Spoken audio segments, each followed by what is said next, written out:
exactly நான் சொல்றேன் standard காலையில இட்லி தோசை சட்னி பொய்ய சொல்றாரு பயங்கரமான சொல்றாரு ரைஸ் இல்ல சப்பாத்தி இட்லி சப்பாத்தி கொஞ்சம் பொரியல் சாப்பிட்டா புரோட்டீன் கிடையாது ஒன்லி டிஃபன் தான் ரெண்டு தோசை கொஞ்சம் சட்னி இதுல புரோட்டீனே இல்லங்க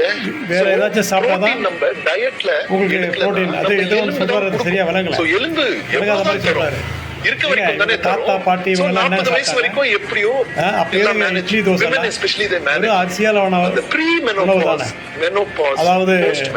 காலையில பழைய சாதம் மதியானம் சாப்பாடு நைட்டு சாப்பாடு நல்ல காய்கறிகளை போட்டு அப்போல்லாம் வந்து ஆடு கறி சாப்பிடுவாங்க உண்மையான நேச்சர் யாராவது நீங்க கோழி அது ஒரு மிஷின்ல போட்டு ஒரு பொம்மை மாதிரி அந்த கோழி உருவாக்கி அது புரோட்டீன் சொல்றாங்க கொஞ்சமாச்சும் மக்களை ஏமாத்துறதுக்கு மனசாட்சி வேண்டாம் இயந்திரத்துல உருவாகிற ஒரு உயிரினை வந்து புரோட்டீனாயா யாரையா சொன்னது நினைச்சுக்கோங்க சரியா ஒரே பீலா விட்டு இருக்கீங்க உங்களுக்கு பப்ளிசிட்டி ஆகும்போது ஒரு மனசாட்சி வேண்டாம் 40 வயசுல எலும்பு வலி வந்துடும் ஊட்டு வந்துடும் 45 வயசுல எப்படியா எலும்பு வலி ஊட்டு வலி வரும் ஆடா ஒர்க் பண்ணாக்கா போய் கம்ப்யூட்டர்ல உட்காந்து டப்பு டப்பு தட்டிட்டு அப்படியே எழுந்தா என்ன பண்ண நீ கூட ஒரு மணி நேரம் ஒரு சேர்ல உட்காந்து பாரு இடுப்பு வலிக்கும் எலும்புல இருந்து 20 வயசுல கூட வலிக்கையா அந்த புரோட்டீன் ஏன் கதை விடுற அப்படி மக்களை ஏமாத்தாதீங்க மக்கள் பாவம் உழைக்கணும் ஹார்ட் ஒர்க் பண்ணணும் ஆர்டர் பண்ண முடியலையா எக்ஸசைஸ்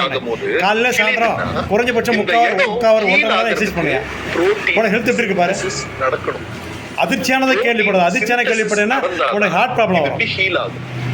அதிர்ச்சி வந்து அவாய்ட் பண்ணிக்கோ ஹார்ட் ப்ராப்ளமே வராது இந்த புரோட்டீன் சிந்தசிஸ் அதை வச்சு அவன் பாட்டி சென்ட் வச்சு அதை வச்சு இதை வச்சு காசை என்ன அவேலபிளா இருக்கோ அந்த புரோட்டீன் அங்க ஒரு செக்அப் போனாக்கா 10000 ரூபாய் சிந்தசிஸ் நடக்கும் நான் கேட்டேன் எல்லாத்தையும் செக் பண்ணி ஒன்ல செக் பண்ணி கண்டுபிடிக்க முடியாது நையா படிச்ச நீ டாக்டர் புரோட்டீன் என்ன படிச்சீங்க நீங்க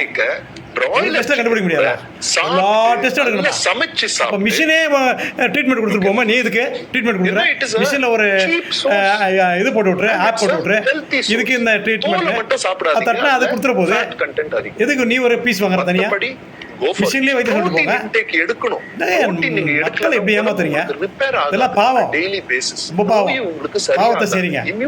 தயவு செய்து சொல்றது கேளுங்க உழைப்பு இருந்தா எந்த வியாதியும் வராது நல்ல மனசு நல்ல மனசா இருக்கணும் அடுத்தவங்களை ஏமாத்த கூடாது சரியா உதவி செய்யணும் இதான் லைஃப் இதை விட்டு சும்மா நீங்க இட்லி சாப்பிடாதீங்க தோசை சாப்பிடாதீங்க சப்பாத்தி சாப்பிடாதீங்க அப்ப என்ன சாப்பிடுவாங்க சரிங்களா மக்களே இவர் சொல்றது பொய் தயவு செய்து இதை ஏத்துக்குங்க உண்மை கிடையாது நன்றி வணக்கம் வலி இல்லாத யூடியூப் சேனல் சார்பாக